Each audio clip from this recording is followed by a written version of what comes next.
Greetings, friends and Firebirds fans, and welcome to the April edition. Wait, allow me to editorialize the special April Playoffs edition of the Fire and Ice podcast, the official podcast of your Coachella Valley Firebirds of the American Hockey League. Coming to you from Palm Desert, California, a mere Ty Cartier wrist shot away from the Firebirds' home ice of Acrisure Arena. I'm your host, Judd Spicer. Along with this endeavor, also the privilege and pleasure of serving for this inaugural season as the Firebirds Insider. Includes a couple articles a month that you can find online at cvfirebirds.com. Speaking of cvfirebirds.com, that is your own home ice, your own web base for all things Coachella Valley Firebirds, including, but certainly not limited to, tickets, merchandise, team, staff, roster information, much more to be found online at cvfirebirds.com. But I also mentioned the CV Firebirds app for your cell phone. Yeah, I'm a technical knucklehead, but even I could figure out how to get that on my phone. Really good place to get tickets for the Firebirds playoff games and everything happening at Acrisure Arena. Joining me on this journey, fear not, I'm not alone on this special April Playoffs edition of Fire and Ice. Going between the pipes for this playoff episode, gentleman whose name readily chanted now throughout Acrisure Arena for the Firebirds playoff games and really throughout the regular season. A big part of the team's ample success in this debut year. Goaltender Joey Daccord, my guest on this episode of Fire and Ice. Before we get to that chat with Joey, however, some nuts and bolts. Feel like I'm really burying the headline as we delve collectively further into this season, which is to say we're still here. We're still going. Let's hit reset a little bit, if we may, friends, before we get to some scheduling and some stats. Firebirds, of course, made their way through round one of their inaugural appearance in the Calder Cup Playoffs, felling the Tucson Roadrunners, the 7th-seeded Tucson Roadrunners, in 3 games. Don't necessarily say that the Birds felled the Roadrunners with ease, proved a plucky and tough opponent, taking them to a third and deciding game, which the Firebirds did, however, win with some ease, a 5-1 victory to advance to the second round of the Calder Cup Playoffs. That be the Pacific Division semifinals, where the Birds will face a very good team, the 3rd-seeded Colorado Eagles. More on the Eagles in a little bit. Before looking forward, however, let's just look back a wee bit at that first round. Again, it did go to 3 games. The aforementioned Joey Daccord started all 3 games, availed himself well as he has throughout the entire season. 2-1 record, 2.03 goals against, made 98 saves in those 3 games against the Roadrunners. As far as your scorers in that series, Cole Lind, he was the leading goal scorer for the Firebirds this year, netting 30 goals across the regular season. Well, he scored 3 more times in the first round of the Calder Cup Playoffs. Coupled that with 3 assists. My Minnesota math tells me that is 6 total points in the first round for Cole Lind. That ties all American Hockey League playoff scorers. Right behind him, the team captain, pairing 2 goals with 2 assists. Max McCormick, 4 points in that first round versus Tucson. Alexander True, also 4 points, a goal and 3 assists. Young standout Riker Evans, also contributing 4 points, all by way of assist.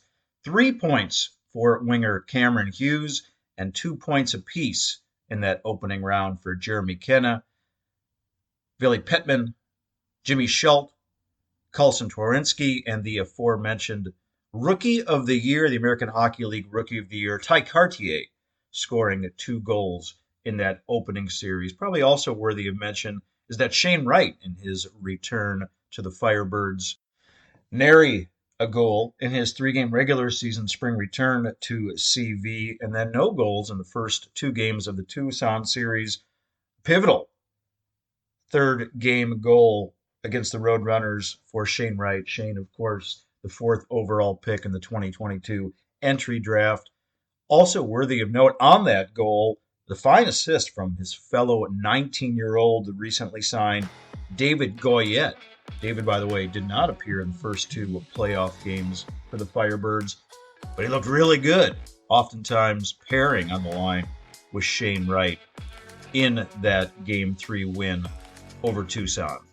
Skating on, skating forward, just a little bit here, friends, because I don't want to give everything away for the new CV Firebirds versus Colorado Eagles playoff preview, which you can now find online, coming by way of yours truly at cvfirebirds.com. But let's just touch upon it a little bit prior to the visit with Joey Daccord in this Firebirds freeze frame segment.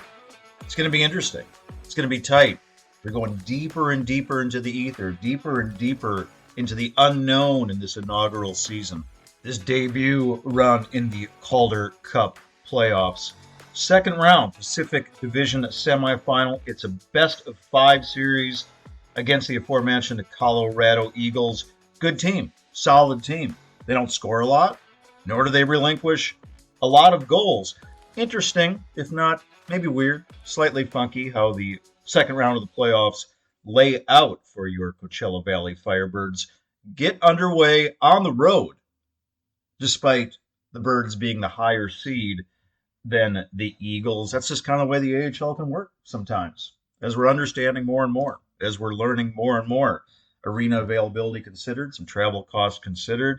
Yeah, that's just the way it's going to play. So, second round of the Calder Cup Playoffs begins on Wednesday, April 26th. That takes place at Colorado's Budweiser Event Center in Loveland, Colorado, 6:05 p.m. Pacific. And then it's a back-to-back turnaround. Get back at it right away. Thursday, April 27th at Colorado. Puck drops also at 6:05 p.m. Pacific. Best of 5 series then returns to the desert on Sunday, April 30th. It's a 3 p.m. start time at Acrisure Arena. Following that game, if necessary, again, it's a best of 5 series.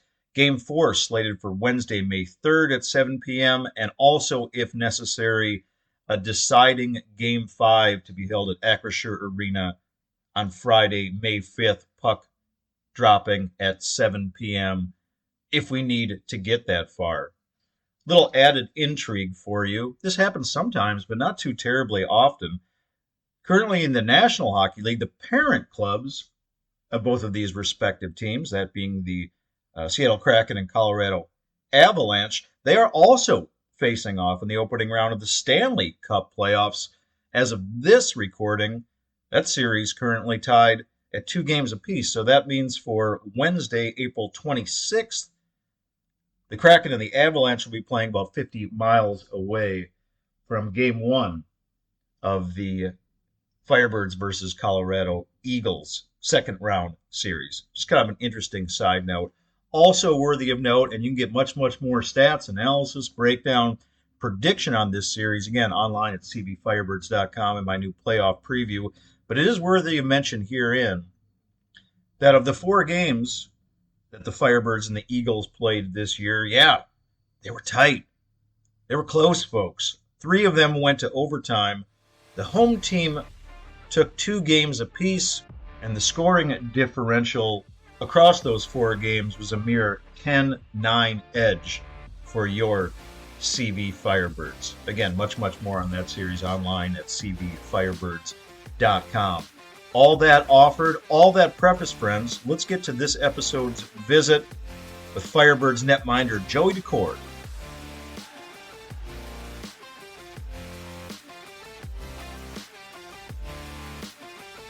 All right, folks.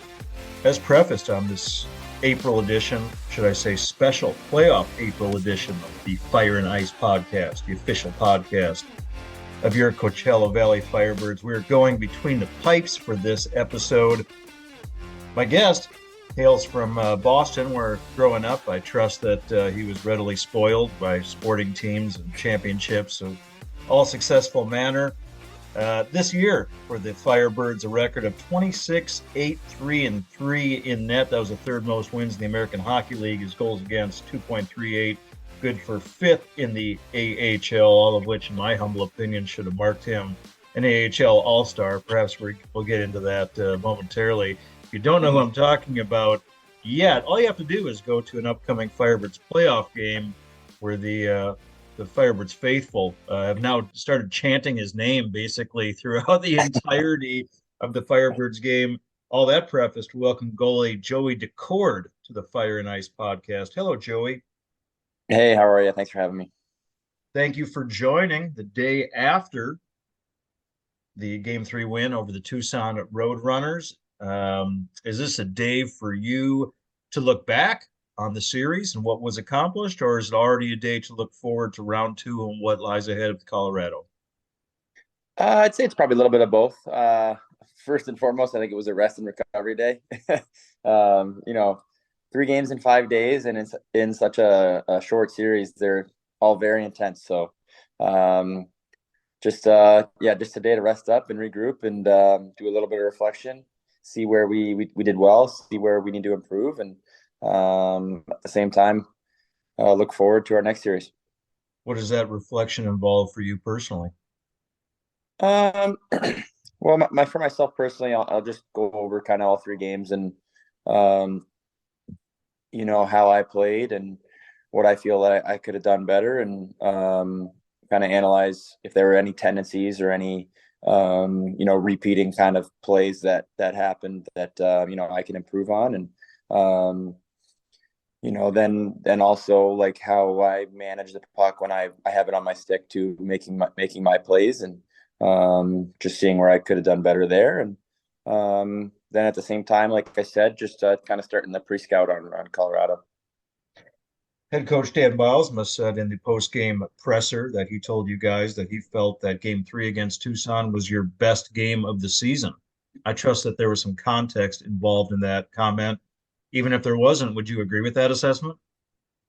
I mean, it's hard to say anything otherwise. I mean, in the most important game of the season, we came out and we proved why we were the best teams, one of the best teams in the league all season.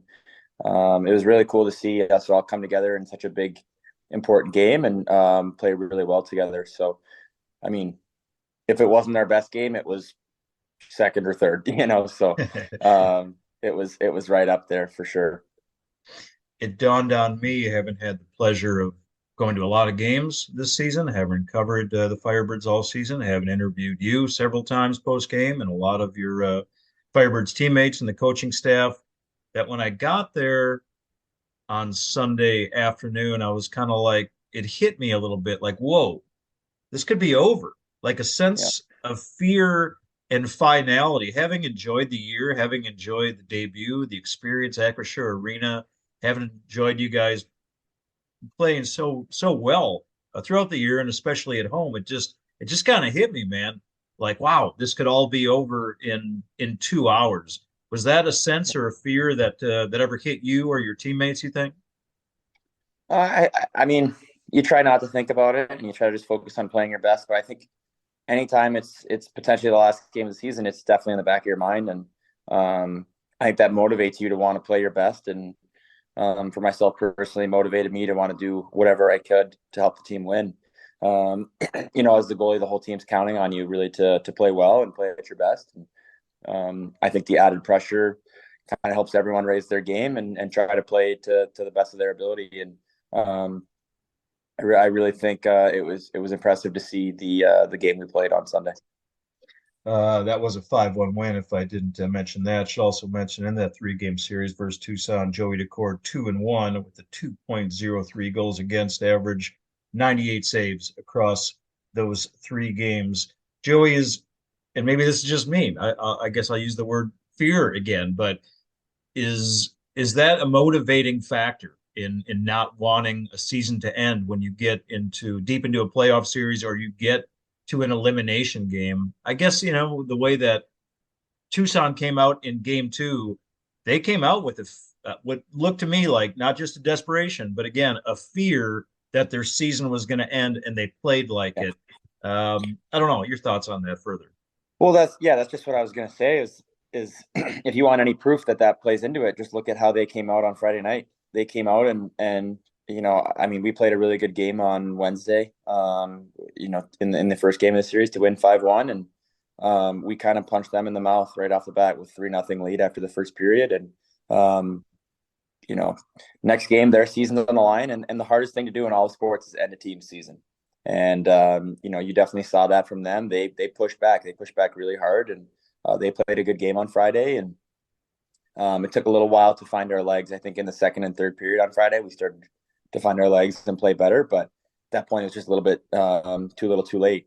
And I think once that kind of hit us ourselves on Sunday, that's where you get the true test, right? You get two teams with their backs up against the wall in a do or die situation, and obviously really happy that we came out on top. In this playoff series and looking ahead to the second round series is head coach Dan Bilesma. Has he spun any yarns for you guys from his Stanley Cup championship experience or his NHL Stanley Cup playoffs experience? Has he told any stories to you guys, to the team, that have been effective in any way you feel? I don't necessarily know if he's told any specific stories, but I think we're all really big fans of Coach, and I'm a big fan of his, and I have a ton of respect for him, and his abilities as a coach, and who he is as a person, and he's been a great mentor for me these past 2 years. Like I had him last year in Charlotte, and we've had lots of great conversations, and I think I really respect his opinion and obviously his accomplishments and his achievements and his success. And I think, those accomplishments lead us to really trust him and put all our faith in him and believe that, whoever he sends out and whatever game plan he wants to execute, we believe that it's the best for our team. And I think, his success really helps us all believe that what he says is going to be the best for our team. And that really has helped us have a lot of success. Before looking ahead to Colorado, allow me to harken back yet again, just maybe one more time to the post round presser game three, because it was a good vibe. It was a lively one. You had a lot of interesting things to say. Coach had some really good things to say. Your teammate Cole Lind also had some interesting things to share with the media. One of the things that you said, and I know that we all kind of got a chuckle out of this, and we're talking about it after, is a really good Michael Jordan Last Dance reference Yeah. that you said one of your teammates shared with you and your fellow players before game three. Can you share that with the Fire and Ice listeners? Yeah, sure. It was Andrew Podorowski. He's obviously been injured for a while, but it's he really still wants it for us, and we're hoping we can get him back eventually at some point. But I think he's hoping we can play long enough for him to make it back in time. And he obviously won the whole AHL championship last year, so he has some experience here, and he just sent us a little clip of Michael Jordan from the Last Dance documentary, and just him sitting in his locker, and he had a baseball bat in his hand, and I don't remember exactly what he was saying, but he was just talking about how I think they just lost the game, and someone was asking why he wasn't all upset, and he's like, "That's no big deal, just one game. Like, we're fine, we got this. Like, no need to worry. Like, we got it," type thing. And yeah, it was. I think that just kind of fired the boys up a little bit. Yeah, that obviously made an impression on you for having stuck with you for a couple days and mentioned it to us yesterday. Yeah, yeah. One of No, the I just other thought it was things, really cool. yeah, great documentary as well, of course. One of the other things, and this is just, I guess, my powers of observation from from yesterday, couldn't help but notice that wearing the Whoop band. Um I wear one. I wear one myself only because it was given to me gratis for Hmm. an article I did outside of covering the Firebirds. I think I'm probably cheap enough that when the complimentary membership expires, I'll probably get rid of the Whoop band. But I have been wearing it since they gave it to me like 3 months ago. Just curious, is that something that you wear during games? Yeah, I've had mine for I've used it for 2 full seasons now, and honestly, I don't. I think it would be weird if I took it off at this point. I think it's really beneficial for myself. I think it's just very easy analytics to look at. Um, Obviously, it's not always going to be 100% accurate, and some days it might tell you that you should feel better than you do, or you should feel worse than you do. But for myself, I just think it's really easy feedback and really easy analytics. I think helps hold me accountable with sleep. Ever since I started wearing it, my time in bed has increased drastically, just because I think it does a good job of explaining to you and really showing you each and every day like how much sleep you do truly need. Um, and then just in terms of recovery, I think it helps me manage like during the season. It helps me manage. Okay, like let's say I had a really great recovery score and we've only have 1 or 2 games this week. Okay, like maybe I can stay out an extra 30 minutes after practice and work on a few more things, or maybe we've had a couple games in a short period of time and it's like, hey, maybe today's a day where you take it a little bit easier in the gym, or a few less reps in practice, or a little bit less time on the ice after practice, that type of thing. And then in the summer, just managing my days, what days are really days to push hard, and then what days are days to take a step back and focus more on recovery. So for myself, like I said, I just think it's really easy analytics and easy data and easy feedback for me to look at and have constantly. Yeah, one of the things that I've used it for, and I'll digress, is it was given to me for a golf related assignment, and I have used it to assess my breathing and my heart rate. I've done like stop and start from hole to hole and see how my heart rate deviates, whether it be on the tee box or when I'm putting. That's kind of how the tool was explained to me, how it might be useful for golf. Are you ever checking that for your heart rate, how it might fluctuate throughout a game? Yeah, I wear it in games, and after the games, definitely. I'll monitor all the activity scores and see, how much strain I had. Typically, on a game day, I'll have over a 20 strain. So the max is 21. So most games are between 20.2 and 20.6 strain, which is incredibly high. Yeah. Which just goes to show how, how challenging it is to be a goalie from an energy and, you know, uh, aerobic standpoint. I don't think people realize how challenging it is, and that's why we can't play every game, like the players do. So yeah, I definitely check all that stuff, and that's a big part of why I wear it is to monitor that as well. My strain, I just checked it while you were giving that answer. 7.9, by the way, for today. So apparently taking it pretty pretty easy. Friends, I'll you're check tuning. mine. I went on a walk today, and that's it. And I just went for a little swim in the pool earlier, and I'm at a 9.4. So Oh, okay. Well, then I don't feel as slovenly after that. yeah, yeah, not terrible. But here, I'll pull up yesterday's game for you. Okay. Yesterday's game. So yesterday we played at 3 p.m. So there was no morning skate. So I was only at a 19.5 strain, and I only burned 4,704 calories yesterday. Only? But then I'll take you to Friday. Friday's game. Actually, let's do Wednesday because I was busy. Yeah, so Wednesday's game was a 20.5 strain, and I burned 6,170 calories. 6,000? Yeah, Dude. yeah. I do look at that metric for the move. I look at it for days that I exercise or that I Mhm. do a couple activities. Maybe I exercise and then get out on the golf course, and it's like 2,500 is kind of the top. Yeah, So yeah, yeah. It's a lot. might need to work on my double pad slide to get up into the Got 6,000 to eat a lot of food to keep range. up with it.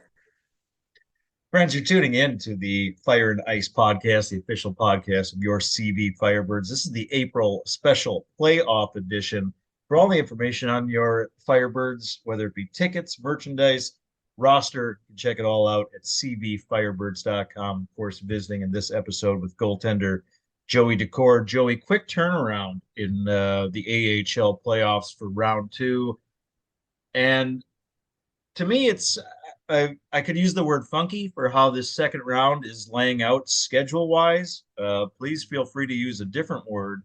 Playoffs get underway in round two for the Firebirds Wednesday night at Colorado, and then back to back Thursday night following both our 6:05 Pacific time. You guys are the higher seed, but the way that this lays out because of cost, arena availability, and so on and so forth, that's how it goes in the AHL. You go away first, then come back to Acrisure Arena for games 3 and then 4 and 5 if necessary. That would be Sunday, April 30th, followed by Wednesday, May 3rd, and then Friday, May 5th would be game 5 again if necessary. Kind of weird how that schedule lays out. Um, yeah, I mean, I wouldn't necessarily say it's weird. I think it's just the AHL is a little bit at a disadvantage compared to the NHL, where the NHL is the private planes and they can pretty much play whenever. And they always get the day of rest in between. It's a little bit different for us. And if the NHL was playing a 5-game series, I'm sure they would do 2-2-1 or some format like that where they play 2 home and then 2 away and then the last game at home. But the AHL is kind of in a more cost related position. We fly commercial, and that's why I think we get to pick technically if we would rather play the first 2 games at home or the last 3 games at home. So it's kind of pick your poison with that. It's not ideal, but it is what it is, and we just got to make the most of it and try to play our best and hopefully come home with 2 wins. And that would be a perfect situation, and then we'll go from there. Yeah, that would be really nice to come back to Acrisure Arena on Sunday with a 2-0 lead. Certainly expect the games in the series to probably be pretty close, though. I mean, based on evidence of the regular season, only played the Colorado Eagles 4 times. They're a solid team, number 3 seed of the Pacific Division. The Firebirds, of course, the number 2 seed. Out of those 4 games, 3 playoff games and a mere scoring differential of 1. 10 for the Firebirds, 9 goals for Colorado, Joey. Colorado doesn't score a lot, nor do they relinquish a lot of goals. What's your assessment of their club? Well, yeah, I mean, I think you're bang on, right? I think we played 2 games on the road there this year, and we lost both games in overtime. And then I think at home we won maybe 4-2 and 3-2, something like Yep, that. correct. So every game's been a really close game, and I expect the same for this series. I mean, they have a lot of good players. They've got guys that have a lot of NHL experience, and they have a lot of talent. We have a lot of talent, so I'm excited. I think it's going to be a good series. I think we're up for the challenge. What is it maybe in particular about the style of play, the scheme between the 2 teams? Again, hearkening to Dan Bilesman's comments yesterday, he said that the 2 teams are in kind of a mirror image in the same style of how you guys skate and how you guys play. What is it about I don't know, the 2 clubs, and again, if it's scheme, if it's style of play, they kind of make you similar. Yeah, I think Dan probably knows better than anybody because he knows how we want to play, and him obviously along with the rest of the coaching staff really they scout the other teams and see how they're playing, and they definitely do play a similar style to us. They have a lot of the same tendencies and a lot of the same strategies and tactics. So I think like I said, both teams have good players. Both teams have good structure and good coaching, and I think it's going to be about who can hold their nerve and who can raise their level in the big moments, and I think it's going to be a really tight series. The Budweiser Events Center in Loveland, Colorado. It's about 50 miles outside of Denver. Described by coach, described by your teammate Cole Lind as a tough place to play. Pretty intimate environment. They draw about 5,000. As a point of compare and contrast, Acrisure Arena has averaged over 7,500 fans. But nonetheless, with the 5,000, apparently they make some noise in there. Why do you think that those guys describe it as a tough place to play? Yeah, it is a very tough place to play. It's super loud. Like the ceiling's really low, and it's a small building, but it's packed. They sell out most of their games, and they all have cowbells, so it's Oh, really really really loud. oh. They're Or annoying. screaming the whole Feel free game, to, and yeah. That's what's like the that? hockey I grew up in Yeah, playing. The yeah, moms bring the cowbells. yeah. Everyone has Annoying. cowbells, and it is very very very loud. So, it's gonna be a tough challenge for us. I think that's what you want, right? Like when you're a hockey player, those are the environments that you want to go into and play in because those are the most fun. So I think we're all just excited for the opportunity. The cowbell to me, Joey, kind of annoying. I always thought so growing up playing hockey in Minnesota. And actually, on game 3, I did see a dude at Acrisure Arena with a cowbell, and I kind of put my hands put my face in my hands a little bit because I don't really want us to be like a cowbell culture. I don't know. I I just agree. don't Yeah, like that for hockey. I mean, do we want that I in our I home would agree ice? with that. We don't need that, right? Yeah, no, we're good. Let's just leave the cowbells at home. Um, Let me ask you before we let you rest up and get ready to head to Colorado for the Pacific Division semifinals. What in your mind would be the Firebirds coming out and playing Firebirds hockey in this series? What would be coming out in game one that you want to see that would be indicative of the high level of hockey that you guys played all year? Really kind of set your mark on this series in game one on Wednesday night. I For us, I think it's just about sticking to the same formula that's worked for us. I think we've had a lot of success all year playing our game, and I think when we didn't play our best on Friday was we kind of played a little bit to Tucson's game, and I think if we can stick to what we want to do and try to play to our strengths, I think that's where we'll have a lot of success. And um, sometimes in a series, it's not always about winning every game, right? You just got to win more than the other team does. And I think for us, if we can just play well and get our teeth into the series, and obviously, ideally get a win, but um, it's going to be a long series, and I think if we can get our teeth into it and start grinding them down, it's a war of attrition, for 5 games, and I think going into the first round, we planned on it going 3 games, and we knew that was a possibility, and I think for this series, we plan on the same. We're preparing for full 5 games and knowing that it's going to be a war.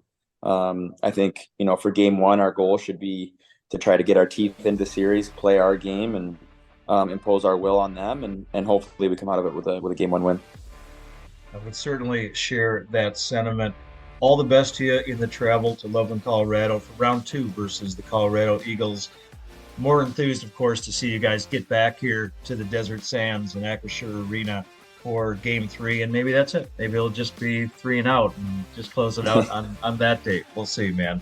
Joey Daccord, Yeah. an excellent season. So enjoyed watching you play. Let's keep this run going as long as possible, man. Thank you for your time. Sounds good. Thank you very much. I appreciate it.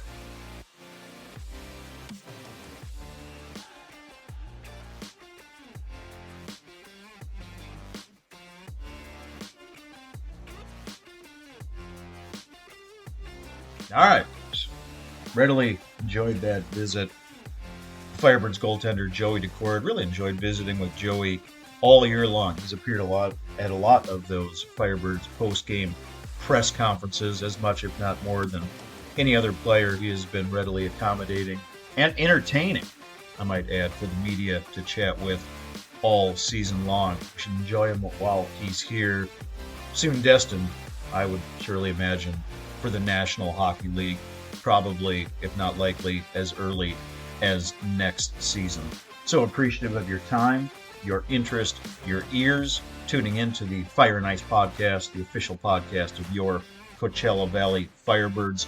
One more schedule reminder, because I hope to see you out there at Acrisure Arena for round two of the Pacific Division semifinal, round two of Calder Cup Playoffs, with the Firebirds facing the Colorado Eagles. Again, as a gentle reminder, series begins on the road Wednesday, April 26th, before a back-to-back on Thursday, the 27th.